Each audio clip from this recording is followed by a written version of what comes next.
University. We've been here all day, and while the politicians row about what's going on, we've been engaging and assessing the opinion of local businesses, local elected representatives, and of course all-important students. And with me now are three of them. I'm joined by Priya Matharu, who supported the Remain campaign, Ben Ibsen, who voted to leave the EU, and Sarah Heritage, who voted to remain. Priya, if I can start with you, what are the most important factors when you think about which side of the debate you're on and leaving or staying in the EU? What are the things that you think about which will affect you? I just think it's better to remain as part of a bigger thing. Like the EU's really good thing to stay a part of in terms of making laws. We had a voice and a platform to say how we feel, and now I feel like if we leave, it's just taken away from us. Ben, do you think there's too much gloom around all of this? I mean, we've been hearing from Christine Lagarde, from the IMF, we hear from lots of economists, we've been hearing from the Chancellor, Philip Hammond, talking about their fears about what might happen. Not necessarily, because I think the way it's being dealt with is quite poor. But what got me at the beginning to vote leave is the amount of money we'd save every week that we could give to fund the NHS and things like that, and how our agriculture would grow and farmers would bolster.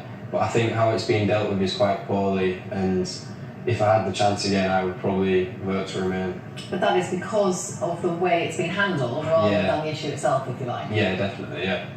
Sarah, what about you when you think about staying in the EU or leaving? What is it that you focus on, maybe particularly for your generation? Well, I mean, I'll be the first to admit that I don't know a lot about politics, but I think the thing that concerns me primarily, and perhaps it's not the biggest issue out there, but what really sort of concerns me a lot is that I voted to remain because a lot of what I saw online, there was a lot of sort of sentiments surrounding the Leave voters in particular that concern me because they don't particularly align with my beliefs. And I'm not saying by any stretch of the imagination that all Leave voters are racist. That is not what I'm saying. But to me, if you voted Leave but you're totally not racist, you should almost be smart enough to understand that sure, you might not be racist, but you are in fact intrinsically supporting a system that sort of normalises these beliefs in our society, and that's just not something that I'm comfortable with at all. But there were people, Ben, who were worried about immigration. It was a big part of that referendum debate, wasn't it? Yeah, definitely. We can see that in other countries they've struggled with it, and I think a lot of people who voted Leave didn't want those problems, but people who voted Remain think that they can be dealt with, but just it needs to be sorted.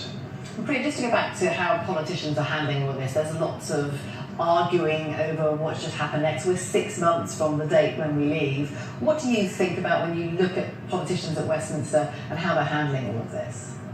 To be honest, I just think it's a bit of a mess. We can't even agree with the EU, let alone our own government. It's just completely torn apart, and I just think it's chaotic, should be dealt with better. And so when you look at it, that's what the impression you get is one of chaos. What about Theresa May and how she's handling it? Do you have any sympathy for the position that she's in? I think especially because she was originally part of Remain, and then she's taken over the country with trying to leave the EU.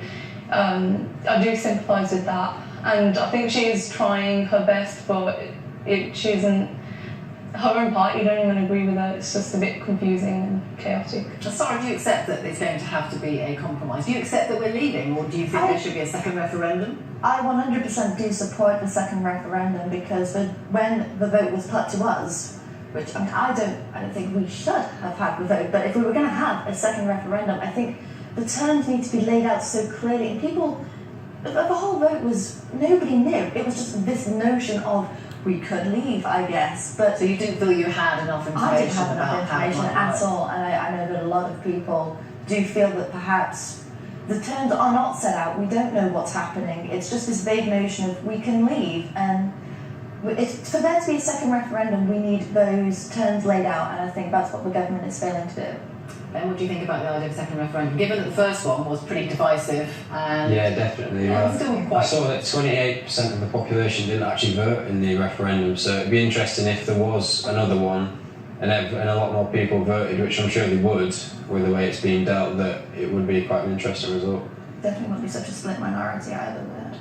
But what if it ended up being a very close vote, maybe the other way? Where would that leave the country? Probably in the same situation. I think we will end up leaving the EU, and the fact that it's become a no deal situation says a lot really with how we've dealt with it. And do you, Priya, think that we will leave? Do you think that ultimately it will happen, or do you think that something will turn up that will stop it? I think we will leave, yeah. I just think it's too far down the process now, and it'll just cause more problems if we don't actually go through with what the vote was. So. And there is an issue there, isn't there? If that referendum, the original referendum, was to be ignored, would you be concerned about how people would react to that? I think it was such a minority, the minority vote. But I think, like I said, with the terms laid out, I am almost convinced that there would be an overwhelming majority for either side. I think people have now settled in their opinions, and they are very well settled in their opinions. And I think I think we would definitely have to consider the first vote in that as well. Okay, Sarah Heritage, Ben Ibsen and Priya Mufari, thank you very much for speaking to us. And maybe we'll come back in 6 months' time once we've gone past that deadline and speak to you again. Now with 6 months to go until the UK leaves the EU.